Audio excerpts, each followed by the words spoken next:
Could gaining control of the Central Bank of the Islamic Republic of Iran, the CBI, be one of the main reasons that Iran is being targeted by Western and Israeli powers?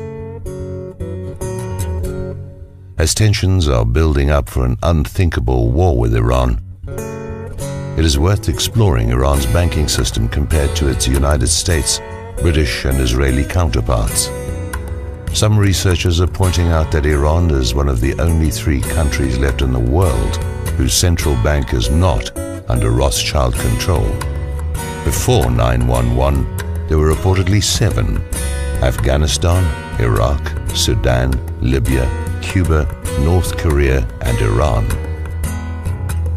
By 2003, however, Afghanistan and Iraq were swallowed up by the Rothschild octopus, and by 2011, Sudan and Libya were also gone.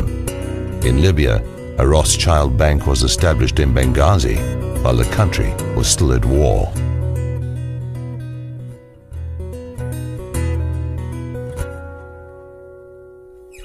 Islam forbids the charging of interest, a major problem for the Rothschild banking system.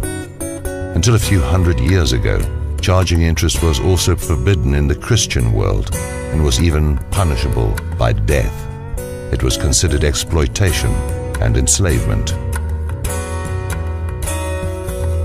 Since the Rothschilds took over the Bank of England around 1815, they have been expanding their banking control over all the countries of the world.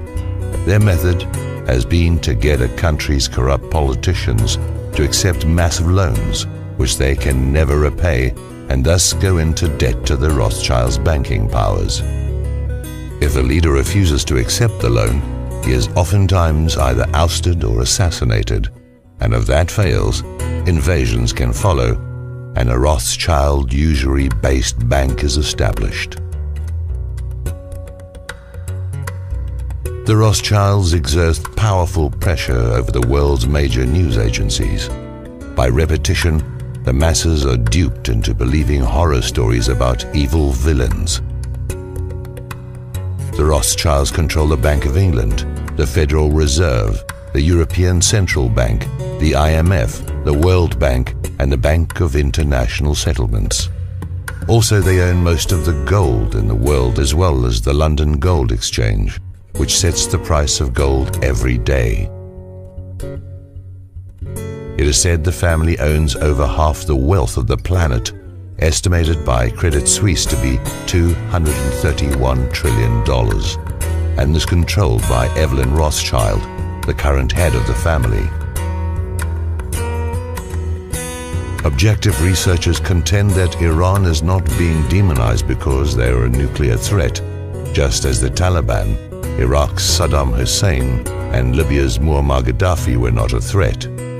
What then is the real reason?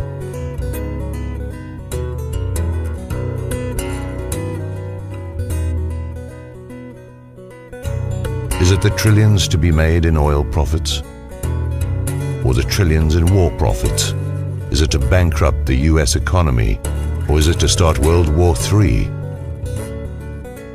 Is it to destroy Israel's enemies?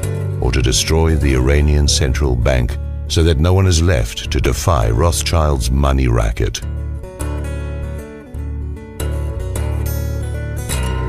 It might be any one of these reasons, or worse, it might be all of them.